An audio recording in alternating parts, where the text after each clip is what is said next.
Nan al-Shabaab raayaan ittisa biyya Itoophiyaa waggaa tokko dura ajjeeseera jedhe Somaliland keessa sochii shororkeessummaa hoogganaa jira jedhame. Ministeerri Haajaa Alaa Somaliland sanbata xiqqaa darbe ibsa baaseen hooggantoota al-Shabaab keessaa tokko Fu'aad Mohammed bulchiinsa Lasanaadoo jedhamtu keessatti sochii shororkeessummaa hoogganaa akka jiru ibse. Raayaan ittisa biyya Itoophiyaa adoolessa bara darbe hoogganaa dadammaqinaa fi propaagandaa gara hidhattoota al-Shabaab Fu'aad Mohammed dabalatee namoota biroo sadii duula gaggeessan ajjeesuu beekse.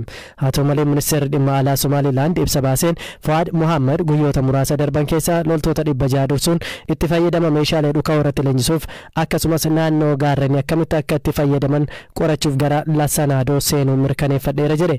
Maqaa masoo Shangoolee jedhamuun kan beekamu namni kun lammummaa Somaaliyaa fi Sweden kan qabu yoo ta'u Ameerikaan nama achi buutee nama kana beekuuf badhaasa $5 miliyoona 5 akka kennitu ibsitee ture. Waggaa darbe qondaalli raayyaa ittisa biyyaa Major General Tasfaayee Yaaloo Fu'aad Mohammedii fi hoogganoonni biroon sadii ajjeefamaniiru jechuun tajaajila oduu Itoophiyaatti himanii turan. Humni ittisa biyya Itoophiyaa ajjeefamuu Fu'aad Mohammed Khaliifaa erga ifa godheen booda gareen finxaalessaa kun oduun ajjeefamuu Fu'aad sobadha jedhee ture. Qaama walabaatiin sirrummaa isaa mirkaneessuun kan hin danda'amne ta'us gaaffii fi deebii Fu'aad Mohammed Khaliifaa taasisanidha jedhaman erga ajjeefamuun isaa Itoophiyaan ibsitee booda miidiyaalee irra bahaa turan. Yeroo sanatti Major General Tasfaayee Yaaloo Fu'aad Mohammediin alatti dubbii himaa garee kanaati kan jedhame Abdullaaziz Abu Muusaa fi hoogganaan godina Baakuul kan daangaa Itoophiyaa irratti argamtu Ubeen Nur Isee haleellaa raayyaa ittisa biyya Itoophiyaatiin ajjeefamuu dubbatanii ture. Mootummaan Somaliland biyyoonni ollaa fi hawaasni idil addunyaa Laasanaadootti sochii finxaaleyyii dhaabsuudhaaf tumsa akka taasisaniif waamicha dhiyeesseera. Bara darbee dhuma ji'a adoolessaa keessa hidhattoonni garee kana yeroo tokko kiiloomeetira 100 ol daangaa Itoophiyaa keessa seenuun haleellaa bananii tarkaanfii humnoota nageenyaa naannoo Somaalee fi raayyaa ittisa biyyaan fudhatameen miseensonni garee kanaa 200 ol ta'an ajjeefamuu mootummaan Itoophiyaa. Faacimaa Morookoo keessatti mudate lakkoofsi namoota lubbuu dhabanii 2700 ga'u ministeerri biyya keessaa ibseera. Namootni biroo hedduun miidhaan irra akka ga'ee fi isaan keessaa namootni 1400 ol miidhama jabaa akka qabanis ibsameera. Galaanaa Balaay. Balaa kirkira lafaa Morookoo kanaan ka guddoo miidhaman jiraattota bulchiinsa kibba magaalaa Maaraakesh keessatti argamanidha. Balaa kanaan namootni 300 ol ta'an mana malee dirree irratti hafaniiru jechuun dhaabbata mootummoota gamtoomanitti waajirri qindeessaa dhimmoota namoomaa ibseera.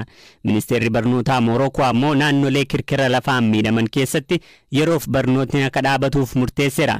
Haga ammaatti barsiisonni 7 du'anii 39 biroon madaa'uu isaanii ministeerichi beeksiseera. Dabaluunis manneen barnootaa 585 kirkira lafaa kanaan barbadaa'uu fi barattoonni tokko tokko mana barnootaa biraatti geeddarachuun akka itti jiraatu ibseera. Ganda Tafegaaktee kan magaalaa Maaraakesh irraa fageenya kiiloomeetira 60 irratti argamtu kirkira lafaa kanaan guddoo miidhamtee jirti. Jiraattota ganditti 200 keessaa namootni 90 du'uunis mirkanaa'eera. Abdurrahmaan jiraataa ganda ollaa kanaa yoo ta'u haadha warraa fi ijoollee dhiiraa isaa 3 balaa kanaan dhabeera.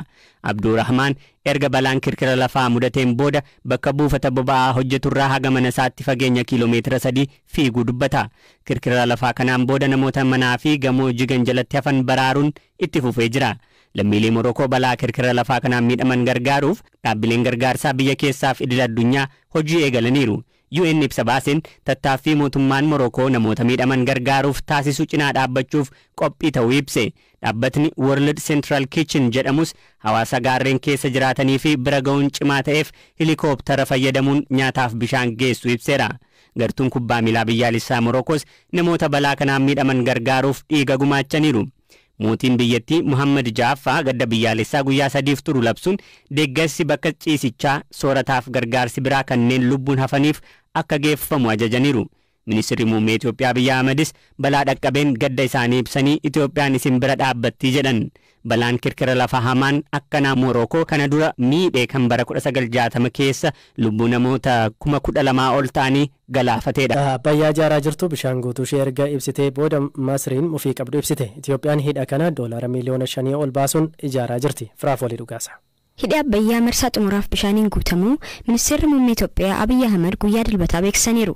Itoophiyaan hidha kana bara 2011tti ijaaruu jalqabuun ishee biyyoota yaa'a gadii keessumaa Masrii fi Sudaan waliin wal ishee dhabsiiseera. Masriin bishaan oomishaafis ta'ee dhugaatiif ishee barbaachisu hunda laga Abbayyaarraa fayyadamti. Ministeerri dhimma alaa Masrii Itoophiyaan fedhii biyyoota yaa'a gadiif xiyyeeffannoo hin kennitu jechuun komatu. Itoophiyaan garuu hidhi $4 biliyoona 4.2 eegalte kun fedha bishaanii Masrii duraa hin hanqisu jetti. Ministeerri muummee Abiy ergaa fuula Tiwiitaraa yookaan X isaanii irratti barreessaniin bishaan guutuun marsaa arfaffaa fi xumuraa haala milkaa'aa ta'een xumuramuu yoon ibsuu gammachuu guddaanii jedhaniiru. Piroojeektiin hidha Abbayyaa keessaa fi alaan danqaan kan isa mudatu ta'uu kan ibsan Ministeerri Muummee Abiy kana hunda irra aanneerraa jedhaniiru. Hidhi Abbayyaa gurraandhala bara 2022 irraa jalqabee anniisa elektirikii maddisiisuu eegaleera. Itoophiyaan hidhaan haaromsaa guddicha annisaa elektirikii biyyattii dachaan guddisuun misooma guddisuuf akka gumaachuu amanti.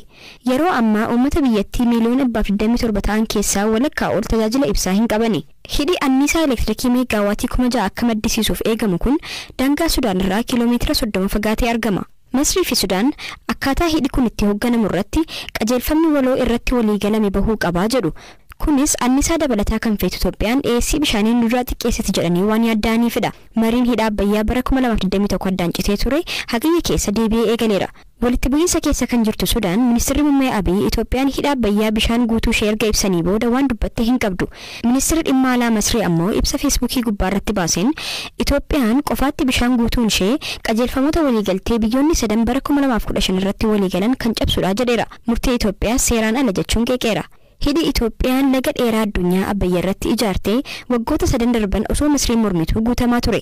Waggaa kana immoo marsaa arfaffaa fi xumuraaf bishaan. Toota keenya booruu Itoophiyaan ayyaana waggaa haaraa ayyaaneffatti fulbaana 1 bara 2016 jechuun Itoophiyaatti booruu kan jalqabu ta'a jechuudha. Kun gaafa fulbaana 12 bara 2023 akka lakkoofsa faranjootaatti jechuudha kan kabajamu.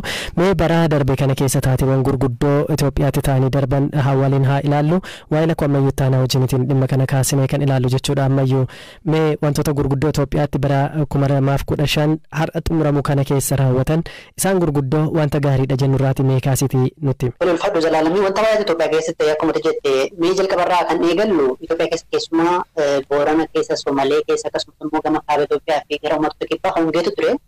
Hongee sana keessa immoo horiin miliyoona 3 ol akka dhume UN ibseera. Kanuma keessa garuu Itoophiyaan yeroo jalqabaaf qamadii ekspoort yookiin immoo alatti erguu akka jalqabde beeksifteetti. Itoophiyaa keessa lammiileen miliyoona 20 ol deeggarsa barbaadu. Kanuma keessa Itoophiyaan qamadii alatti erguu kan beeksiste. Dhimmi kan kaasuu dandeenyu waa'ee qormaataati. Qormaatii kutaa 12ffaa yeroo jalqabaaf yuunivarsiitii keessatti kennamuu eegaleera. Qormaata sanaan barattoonni qoramanii kan darbuu danda'an garuu 300 qofaadha. Qormaanni exit exam yookiin immoo barattoonni erga eebbifaman booda Marga digirii baratanii xumuran booda qormaata dabalataa akka fudhatu galan kan yookiin immoo akka fudhatan kan ta'es baranuma. Itoophiyaan yeroo jalqabaa elektirikii keenyaatti gurguruu eegaltees baranuma kanadha. Gama kaaniin immoo lammiileen Itoophiyaa 130,030 ol ta'an Saawudiitti balalii xiyyaaraatiin akka biyyatti deebi'an kan taasifamu. Dubbii keenya irratti kan amma kaasteratti ammayyuu waa lama irratti Itoophiyaan qamadii alatti erguu fi ibsa biyya ollaatti gurguruu wajjin wal qabate sararri kun gara Jibuutiittis diriiree akka jiru beekamaadha. Wanta gaariitu dhaga'ama. Kun galii sharafa alaa argachuudhaaf ishee gargaara. Garuu immoo biyyattii keessa lammiileen beela'an ammayyuu deeggarsa barbaadan hedduun osoo jiranii qamadii alatti erguun komiiwwan ka'aa turan keessaas kan biraati. Gama biraan magaalaa Finfinnee dabalatee ibsaan magaalota hedduu keessa yerootti ni babbada. Itoophiyaan keessa jechuudha. Sadarkaa uummata ofii osoo hin tajaajiliin alatti erguunis rakkoo biraadha jedhanii kanneen kaasanis ni jiru. Itoophiyaan kan dhaabbata biyyoota gamtaa BRICS jedhamanii kan seentees waggaa muranaa kana keessatti dhiyoo kana qaala'insi gatii baay'ee rakkisaadha. Ammas Itoophiyaa keessatti haalli jireenyaas baay'ee cimeera. Itoophiyaan mootummaan isa sirreessuudhaaf imaammata maallaqaa akka fooyyessu kan beeksises baranuma jechuudha. Xumurratti kan kaasuu dandeenyu Abbayyaa marsaan guutamuu isaa Ministeera Muummee Itoophiyaa guyyaa kaleessaa beeksisaniiru. Kun yerootti mariin dhimma hidha Abbayyaa kun deemaa jirutti keessumaa torbee darbee keessa ture Itoophiyaa fi Masriin dhimma kana irratti kan mari'atan Kaayirootti torbanoota booda immoo Itoophiyaan marsaa arfaffaaf guuttee jirti. Hidhi kun humna ibsaas maddisiisuu jalqabeera. Hidha guddicha yookaan haroo guddicha Itoophiyaa keessaas akka ta'e roga ibsamee jira jechuudha. Mee gara dhimmoota nageenyaa wal qabatanitti haa ceenuti. Waraanni waggaa 2 Itoophiyaa keessa ture xumura kan argate bara xumuramaa jiru kana keessadha. Waliigaltee Piriitooriyaa jechuudha. Gama biraatiin immoo rakkoowwan biroos biyyattii mudatan ni jiru. Mee isaan keessaa isaan gurguddoo nutti himi. Akkuma xiqqaabte kan guddaa kaasuu dandeenyu waraanni waggaa 2 kaaba Itoophiyaa keessumaa naannoo Amaaraas, Tigraayis, Afaaris waliin gahee ture. Xumura kan argate baatii onkololeessa keessa baranuma keessadha akka lakkoofsa Itoophiyaatti jechuudha. Waraana kanaan lammiileen 100,000 lakkaa'aman akka ajjeefaman, kan miiliyoona lakkaa'aman qeerraa buqqa'aniiru, kan nagaa dhaban, jiruun isaanii jalaa jeeqamee immoo baay'eedha. Waliigalteen sun nagaa buuseera. Tajaajilli kominikeeshinii, tajaajilonni bu'uuraas immoo naannoo Tigraay keessatti akka eegalan carraa uumeera. Gama kaan immoo mootummaan hidhattoota waboo kan seerri shanee jedhe labsa yookiin shororkeessummaa keessa kaa'ee waliinis yeroo jalqabaaf marii kan taa'an seenaa keessatti kan jalqabaati. Waggaadhuma waraanaa kana keessatti guyyoota sagalee Tanzaaniyaatti erga marii ta'anii booda wal hubannoo gaarii irra ga'uu ibsaniiru. Garuu immoo dhimmoota juutaan irratti akka isaan waliin galee ibsanii marsaan lammataa akka taasisamu ibsamee ture. Ammatti akka eegalu wanti ifa ta'e hin jiru. Tarii dhimmi biraa kaasuu dandeenyu kanaan wal qabate waraanni kaaba Itoophiyaa keessuma kan Tigraay dhaabbatu malee naannoo Amaaraatti walitti bu'iinsa haaraa eegaleera. Kunis immoo akkaataa caaseffama humna addaatti wajjin wal qabateeti. Keessumaa kan Oromiyaa waraana Tigraay fi kan walitti bu'iinsa naannoo Amaaraatti dhaga'amu dura kan jalqabe furmaata kan dhabe ammaatti illee kutaalee gara kibbaa gara lixaa giddu galeessa hedduu keessatti rakkoon nageenya biyyattii keessatti dhufee jira. Marsaa lammaffaan mariin Zaanzibaritti jalqabetti dhufee jedhamee ture suni bu'aa hin argamsiisne. Marsaa lammaffaan isa osoo dhaga'ame kan xumurame bara haaraa kana keessatti waan haaraa dhaga'uu ni dandeenya ta'a. Dhugaa wanni ijoo biraa immoo haleellaan qilleensaa yeroo tammaatee ture waggaa baranaa kana keessatti keessumaa Shawaa Lixaa, Wallagga Lixaa, Wallagga Bahaa keessatti hidhattoonni keessumaa hidhattoonni waboo magaalota to'achuu Naqamtee fa'aa, Dambidolloo fa'aa, Gimbii fa'aa magaalota akka Mandii fa'aa keessa seenanii turanii yeroo suma ga'a mootummaanis haleellaa qilleensaa kana eegalee gidduutti garuu lammiileen nagaa hedduu akka du'an jiraattota yeroo dubbisnee himuun isaanii yaadatama. Galatoomii Mayyuu. Guddaa alfadhu talaala.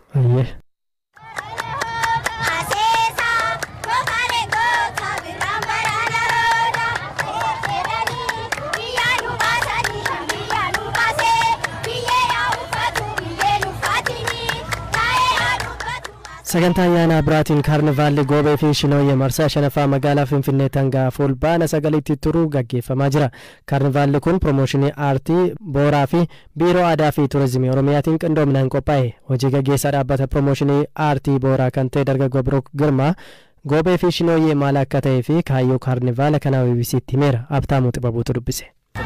Goobeen fi Shinooyyeen irreechaan duratti sirnoota gaggeeffaman keessaa uummanni Oromoo bara haaraa dhufuusaa baciqiin gannaa darbee boqaan birraa dhufuusaa kan ittiin dubbatu keessa sirni Goobee fi Shinooyyee isa tokko jechuudha. Goobeen hawaasni jiruuf jireenyi isaa sababa gannaatiin sababa guutuu lagaatiin citee mana manatti taa'ee shakkii keessa ture sun akka dadammaquutiin sammuunsaa akka abdii godhatu kan abdii toran dargaggoota kana jechuudha. Mana nama hundaa deemanii barri haaraa gaheeraa lagnis gadi irrachuu fi jiruun hawaasummaan keenyaa walitti deebi'uuf jirra jedhanii waan san hojjetu jechuudha. Hawaasa keessa deemanii birraan sirriitti bari'uusaa mirkaneessu. Barri haaraa innaa dhufu yeroo waqtiin isaa reefu midhaan kan biilu qeerroo fi qarreewwan kunis kan firii hin argine kan jiruutti hin